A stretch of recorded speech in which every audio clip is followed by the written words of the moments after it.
Hello, hello, hello everyone. My name is Shelby. Welcome back to my channel, Grace with Books. Today I am doing my 1K Q&A and giveaway.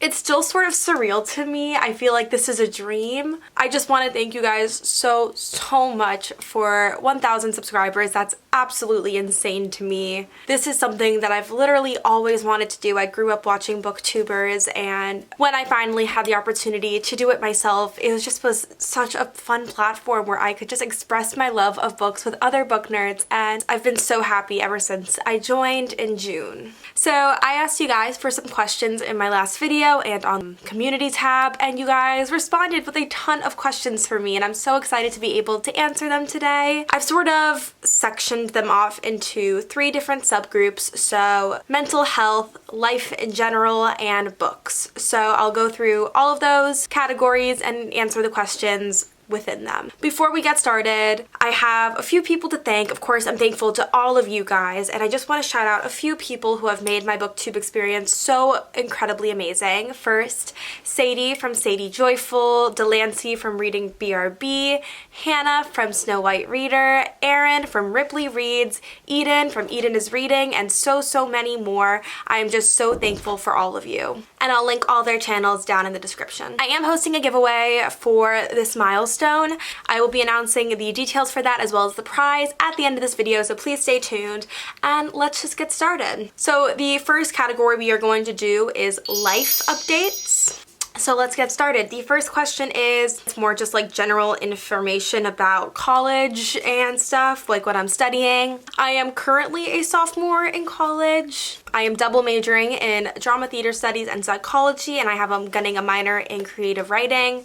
It's a lot of stuff. A lot of people don't really think it makes sense when I tell them at first, but I want to do drama therapy. I want to use theater as a tool to help kids with disabilities, just learn basic motor skills and things like that. I love teaching, I love theater. That's what I want to do. And then the creative writing minor is just because I love to write. I love telling stories and writing stories, so I thought it's only a few classes. I'll add that on, much to my advisor's dismay, but here we are. It's going great. I love it. How much time do I have left until I finish? So I'm a sophomore right now, so hopefully I will be done in 2 years with my degree.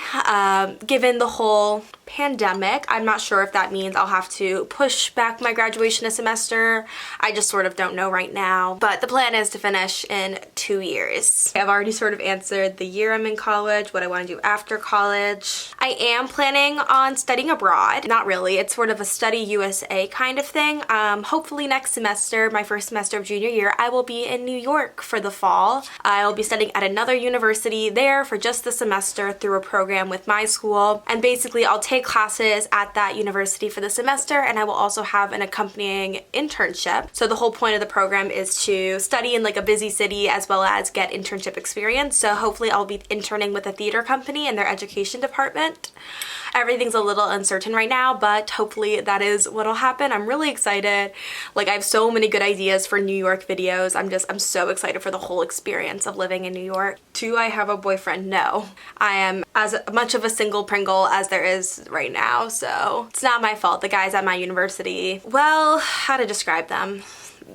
They're all bumbling idiots. Yes? Agreed? Okay. So not much of a dating pool right there, but as I said, I'm really excited for New York because I think that'll be more fun, let's say. Yes. And that's about it for the life and college section. We're gonna move now to mental health. As I've alluded to a lot in previous videos, I have pretty intense anxiety. I have generalized anxiety disorder. I have a little bit of separation anxiety as well as anticipatory anxiety. And mental health is sort of something I've struggled with my whole life. Reading is a big part of helping me with that. I like to color, I like to do yoga, but it's something that no matter what I do is always there, and it sort of just depends on how I handle it. And I actually have a lot of questions about mental health and how I deal with it, so we're gonna get into those. How is my mental health doing since the coronavirus? It's so strange. This huge pandemic is going on, and I don't know, I feel very prepared for it. I think that people who maybe don't have as much anxiety as I do during a normal month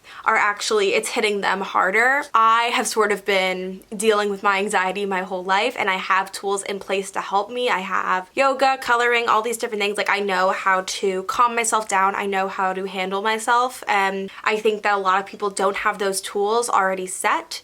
So I've been managing my anxiety pretty well. I mean, of course, it still pops up. I get really scared sometimes, really nervous, but I don't think I've had like an intense panic attack like I've had in the past yet. Maybe it's because I'm at home, like I'm with my family, and I know that we're safe, and that gives me a great deal of comfort. But it's actually been pretty good, and I do think it's because I have so much experience dealing with it. What books would you not recommend for those who struggle with mental health? I mean, I don't know what books I wouldn't recommend. This is just me. I do not love self-help books when it comes to mental health. I think that everyone has very different anxiety and very different issues, and everyone's personal experience with that is different. So I don't think there is one cure-all method to help you with your mental health. I think that self-help books are good for people. I'm not discouraging you in any way, but I think that it's really important for you to sort of discover your own methods and your own routine when it comes to mental health. So I guess like I wouldn't recommend you like read self-help books if you're worried about your anxiety. I think that's something you should do later, and you should first talk to an actual therapist or someone in the mental health profession so that you get more of a personalized toolbox of how to deal with your own anxiety and things like that, or OCD or whatever problems plague you. What books have helped you the most when you're in a rough spot with your own mental health? So for me, books are very much an escapism. I read epic, long fantasies when I have anxiety. I think that a good author can just pull you in and sort of make you forget your outside world for a second. And when I'm in a really bad spot with my anxiety, I just sort of read and read and read. And when I come out of that, I feel a little better. I feel a little healed. When we read books, we take out of that lessons that we can apply to our own lives. And even in a book like, I don't know, A Court of Thorns and Roses, Feyre deals with her own anxiety, and seeing her deal with that, I don't know, it helps me in a way. Any book that sort of just takes you away even for a moment, I think has really helped me with my mental health. And obviously if that doesn't work for you, don't try it, but it's what helps me. Now we're gonna get into some really fun bookish questions that you guys sent me. What was the book/series that got you interested in reading first? If we're going way back, like first grade, I want to say, the books that I started reading were the American Girl doll historical doll books. If you don't know, like the American Girl dolls, they are these dolls, and they have this historical doll collection where they have different girls from different eras, and each of them has an accompanying book that tells their story about their bravery or loyalty or friendship, and it's sort of just, it's this tiny story from that era. So I had Felicity, who is from the Revolutionary War era, and I just loved reading her book. I thought it was so cool how this 12-year-old girl was going to save a horse who was being abused. Yes, that did happen in the book. But like reading those like historical girl doll books were really great. I loved it. And then after that, quickly after that, I got into Harry Potter, and then my reading sort of just took off. But I guess I do have the American Girl doll books to thank for that. So thank you. Maybe that $100 doll was worth it now.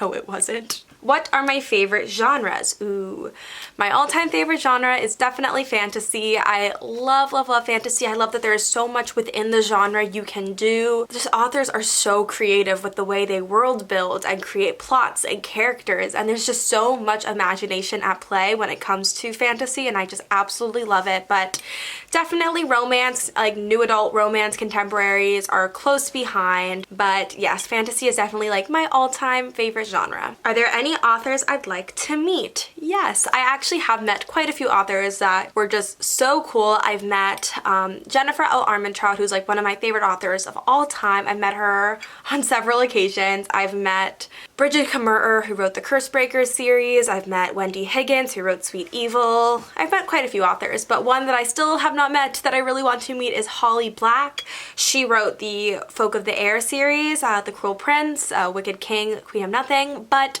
Before she wrote those, she wrote one of my favorite childhood series of all time called the Spiderwick Chronicles. I would just love to meet her and have her sign those books as well as my Folk of the Air books. And I would, of course, also love to meet Sarah J. Maas and Jay Kristoff, who wrote the Nevernight series. I would love to meet him. So those are just some authors. Like, on my author bucket list, they are who I want to meet. What is a book character I have related to the most? In terms of my general personality and weirdness, I would have to say the character I've related to the most is probably Katie Swartz from Lux series by Jennifer L. Armentrout. Katie is a book nerd. She has her own blog, and I actually started out with a blog. And she's just so quirky and nerdy, and one of the reasons I love that series so much, despite its old school paranormal tones, is because I just saw so much of myself in Katie when I read it, and I just connected to the story through that. Even though it's an alien sci-fi romance, I was still able to connect through her character, and I think a lot of bookish people will also find a bit of themselves in her. It's really great. So probably Katie Swartz. Is there a book I wish I could read again for the first time? So many. There are so many books I wish I could just experience for the first time around. I would love to experience the Mortal Instruments series by Cassandra Clare again. I want to read all the City of Bones, City of Ashes. I want to reread those. They came at a time in my life where I was really unsure of myself. Those fun middle school years where I was awkward and I didn't have a lot of friends because I was an introvert and I was socially awkward, and those books were just like a saving grace for me, and I would literally do anything to just have the experience of going in again with a blank slate and just sort of let those warm and fuzzy feelings wash over me again, because even if I reread them, it still won't have that same impact. Like, I still love them, but just like at the time I read them, they were everything to me, and I would just love to experience that again. Would I ever consider writing my own book? Well, as I said earlier, I'm a creative writing minor, so yes, the goal is to get some skills and one day write my own book. I have lots of ideas splashing around in my head, which is ironic because I just splashed my coffee all over me. It was an unfortunate use of language. But I have quite a few story ideas rolling around in my head. I plan on participating in NaNoWriMo again, which, if you don't know, is National Novel Writing Month. So we'll see. I do hope to at least finish a first draft by the end of the year. We'll see how that goes.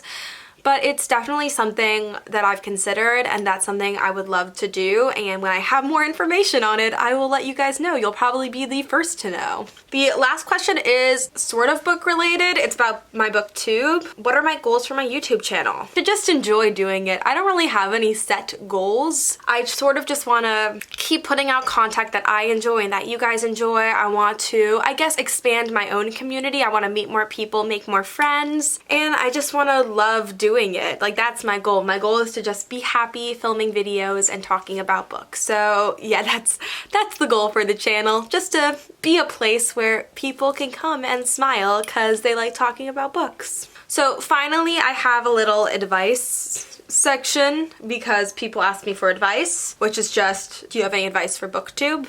I have been on booktube for less than a year, so I don't know how great my advice is, but make videos you like. I don't know, don't make a video just because everyone else is doing it. Really just tap into your own creativity and do things that you enjoy doing, because if you don't enjoy doing it, then what's the point? Also expand your community. As much as it is fun to post videos, my favorite part comes from commenting on other people's. I think it's so much fun when I comment on someone's video that I've never met before and they'll comment back, and then you have a conversation and make a friend, and that really is the best part of booktube for me personally, and you just get so much out of it if you are as engaged in the community, as engaged as you can be.